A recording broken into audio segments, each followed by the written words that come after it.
Hello class 9। चलिए अब हम लोग फिर से वो इलेक्टोरल पॉलिटिक्स चैप्टर स्टार्ट करते हैं और देखते हैं कि जहाँ से हमने छोड़ा था उसके आगे हमें क्या क्या देखना है। तो हमने रिज़र्व कॉन्स्टिट्यूंसी के बारे में पढ़ लिया था और अब हम देखेंगे वोटर लिस्ट। वोटर लिस्ट यानी कि मतदाता सूची। ये क्या होता है? Once the constituencies are decided, हमने ये देखा था कि ये सारी कंस्टिट्यूंसी पूरे भारत में बनी हुई हैं, जो कि जनरल इलेक्शन के लिए अलग है, रिज़र्व कंस्टिट्यूंसी और रिज़र्व कंस्टिट्यूंसी में एससी और एसटी के लिए।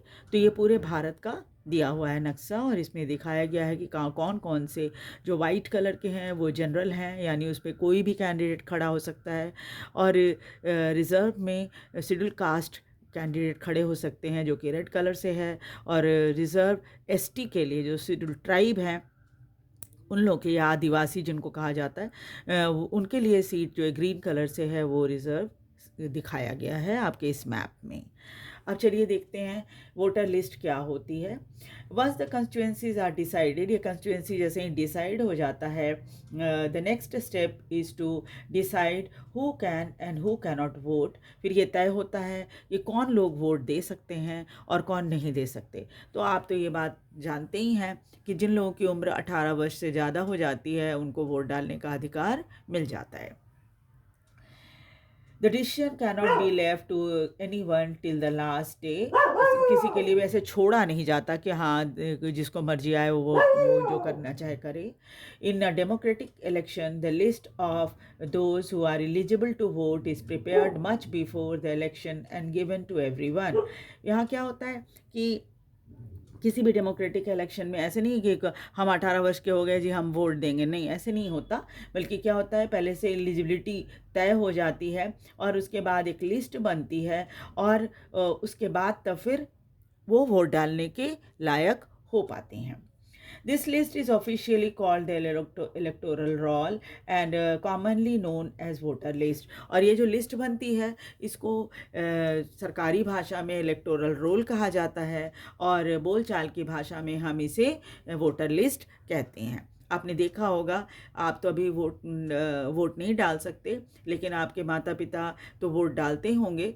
तो आपने देखा होगा कि इलेक्शन के टाइम में एक ये आती है, स्लिप आती है जो घर घर में दी जाती है कि आप इस इलेक्शन के जो सेंटर है वहाँ जाकर आप वोट डालोगे, है ना।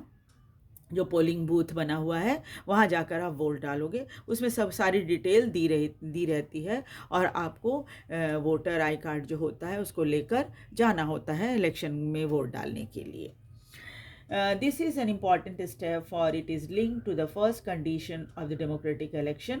और एक चीज़ और आपको याद रखना चाहिए, वो ये कि अगर आपका वोटर लिस्ट में नाम नहीं है तो आप वोट नहीं डाल सकते, चाहे आपकी उम्र 18 वर्ष से ज़्यादा क्यों ना हो। लेकिन सबसे पहले वोटर लिस्ट में आपका नाम होना ज़रूरी है। Everyone should get an equal opportunity to choose representative.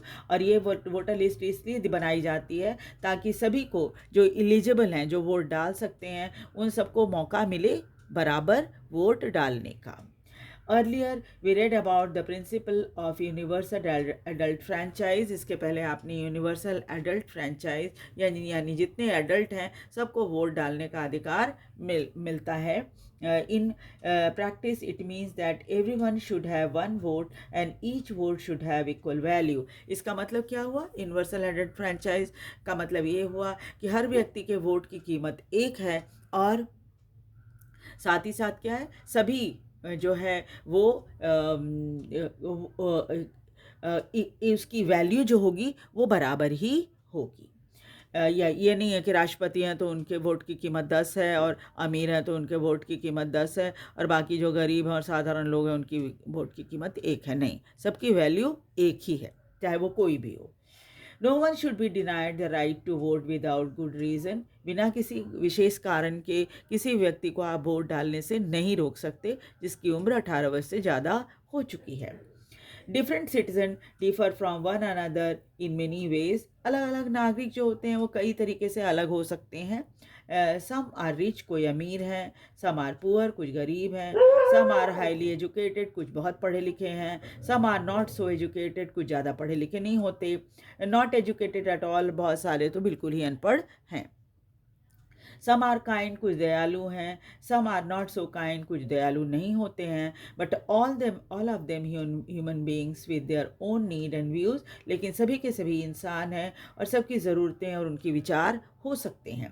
That is why all of them deserve to have an equal say to the decision that affect them, और इसलिए सभी को बराबर मौके मिलने चाहिए कि क्योंकि जब हम कोई भी इलेक्शन होता है और कोई पार्टी जीतती है तो वो जितने रूल रेगुलेशन या जो कुछ डेवलपमेंट का या जो कुछ भी प्लान बनाती है जनता के लिए या ना अपने नागरिकों के लिए, तो उसका असर सबके ऊपर बराबर पड़ता है।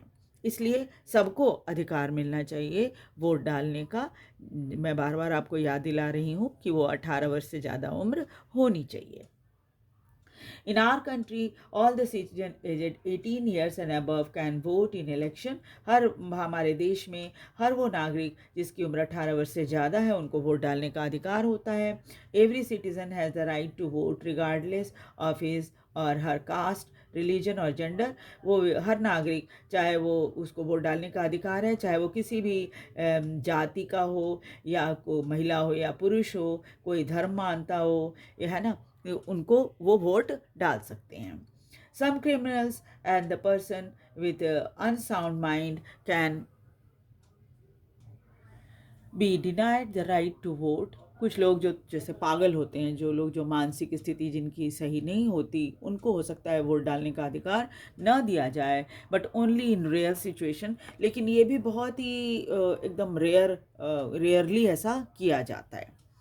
It is the responsibility of the government to get names of all the eligible voters put in the voter list, और ये सरकार की जिम्मेवारी होती है कि उन सभी व्यक्तियों का जो कि एलिजिबल हैं, जो योग्य हैं वोटर बनने के, उनका नाम वोटर लिस्ट में हो। As new person attain voting age, names are added to the voter list, क्योंकि हर साल जो हैं नागरिक 18 वर्ष से ज़्यादा उम्र के होते हैं तो उनका नाम वोटर लिस्ट में ऐड होना चाहिए। Name of those who move out of the place और दोज हु आर डेड और डिलीटेड, और जो लोग जो हैं जिनकी जगह बदल गई है, एक जगह दूसरी जगह चले गए हैं, या फिर जिनकी मृत्यु हो गई है, उनका नाम वोटर लिस्ट से हटा दिया जाता है। A complete revision of the list take place every 5 years। हर 5 साल पे ये जो वोटर लिस्ट होती है उसका रिवीजन किया जाता है। This is done to ensure that it remain up to date. ऐसा इसलिए कहा जाता है ताकि वोटर लिस्ट हमेशा ही अप टू डेट रहे। जो नए 18 वर्ष की उम्र के लोग हुए हैं उनका नाम वोटर लिस्ट में आ जाए, और जिनकी मृत्यु हो चुकी है उनका वोटर लिस्ट से नाम हटा दिया जाए। In the last few years, a new system of election photo identity card has been introduced. अभी पिछले कुछ सालों में फोटो आइडेंटिटी कार्ड अब गवर्नमेंट जो है इशू करती है। The government has tried to give this card to every person on the voter list, और सरकार ये कोशिश करती है कि हर व्यक्ति को ये कार्ड मिल जाए जिनका नाम वोटर लिस्ट में है। The voters are required to carry this card when they go out to vote, और जब आप इलेक्शन में वोट डालने जाते हो तो अपना ये वोटर आइडेंटिटी कार्ड आपको लेकर जाना होता है, so that no one can vote for someone else, ताकि चीटिंग ना हो सके, यानी कि कोई व्यक्ति है किसी दूसरे के लिए जाकर वोट ना दे पाए।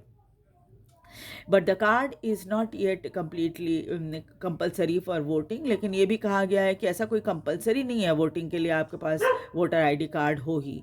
For voting the voters can show many other proof of और आइडेंटिटी लाइक राशन कार्ड और ड्राइविंग लाइसेंस। लेकिन जो वोटर हैं वोटिंग के लिए चाहे तो कुछ और भी दूसरे प्रूफ अपने दिखा सकते हैं अपनी आइडेंटिटी के, जैसे राशन कार्ड में उनका नाम हो या फिर ड्राइविंग लाइसेंस उनके पास। अब देखिए नॉमिनेशन ऑफ कैंडिडेट्स, कैसे नॉमिनेशन किया जाता है, कौन लोग हैं जो कि इलेक्शन में खड़े हो सकते हैं और जनता उनको वोट देगी। We noted above that in the democratic election people should have a real choice। हम बार बार ये पढ़ते आ रहे हैं कि एक डेमोक्रेटिक इलेक्शन में लोगों को चॉइस मिलती है। This happen only when there are almost no restriction on anyone to contest election. ये तभी संभव है जब कोई restriction ना हो, जो व्यक्ति चाहे election में खड़ा हो जाए. This is what our system provide. हमारा system यही कहता है. Anyone who can be voter can also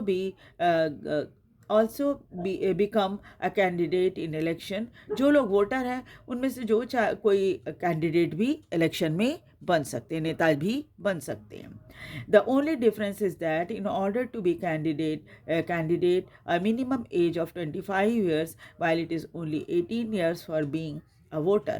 हालांकि अगर आप नेता बनना चाहते हैं, इलेक्शन में खड़े होना चाहते हैं, तो आपकी उम्र कम से कम 25 वर्ष होनी चाहिए, जबकि वोट डालने का तो सिर्फ 18 वर्ष ही है ना. आपकी उम्र 25 वर्ष की हो जाएगी तो आप नेता भी बन सकते हो. While it is only 18 year for being voter, लेकिन वोटर बनने के लिए आपको सिर्फ 18 वर्ष होना पूरा करना जरूरी है. There are some other restriction on criminals. कुछ और भी रेस्ट्रिक्शन हैं जो कि क्रिमिनल लोगों के ऊपर हैं, but these apply in extreme cases. लेकिन ये चीज़ भी जो है वो एक्सट्रीम केसेस में होता है. Political parties nominate their candidate who get the party symbol and support. और सभी political party अपने अपने कैंडिडेट इलेक्शन में खड़ा करती है और उनको अपना पार्टी सिंबल देती है. Parties nomination is often called party ticket. और जब किसी पार्टी कोई पार्टी अपने किसी कैंडिडेट को इलेक्शन में खड़ा करती है तो कहा जाता है कि इनको जो है पार्टी का टिकट मिला है. Every person who wishes to contest an election has to fill a nomination form. और अब जब आप इलेक्शन में खड़े होते हो तो एक पर्टिकुलर डेट होती है, उस डेट पर आपको एक नॉमिनेशन फॉर्म भरना होता है. And give some money as security deposit. और सिक्योरिटी के नाम पर कुछ पैसा भी जमा करना पड़ता है. Recently, a new system of declaration has been introduced on direction from Supreme Court. लेकिन अभी हाल में कुछ और नियम बनाए गए हैं क्योंकि सुप्रीम कोर्ट ने ऐसा ऑर्डर किया है. Every candidate has to make a legal declaration giving full details. और हर कैंडिडेट को एक लीगल जो था कागज़ वो होता है वो देना पड़ता है अपनी नॉमिनेशन फॉर्म के साथ. क्या क्या कागज़ मांगते हैं वो देखिए. Serious criminal cases pending against the candidate. पहले तो ये देखा जाता है कोई क्रिमिनल केस तो इनके ऊपर नहीं है ना, उसके बारे में जिक्र करना पड़ता है उस पेपर में. Detail of the asset and liability of the candidate and his her family. और ये देखा जाता है कि भाई उनके पास कितनी संपत्ति है, उनके ऊपर जिम्मेवारियाँ क्या क्या हैं. जैसे सपोज़ कोई कैंडिडेट है तो माँ है, बहन है ना, उसकी जिम्मेवारी उनके ऊपर होती है. तो ये सब उनको बताना पड़ता है फैमिली के बारे में. Educational qualification of the candidate. फिर ये भी पूछा जाता है कि भाई आप कितने पढ़े लिखे हुए हो. वैसे तो नेता बनने के लिए कोई बहुत ज़्यादा पढ़ा लिखा होना ज़रूरी नहीं होता, लेकिन फिर भी अभी जो नया नियम बना है उसमें कैंडिडेट को बताना पड़ता है कि वो कितने पढ़े लिखे हुए हैं. This information has to be made public. और ये जो है आजकल तो आप जानते हो सब कुछ कंप्यूटराइज हो गया है. तो ये सब चीज़ें जब नेताजी लोग अपने भरते हैं, जब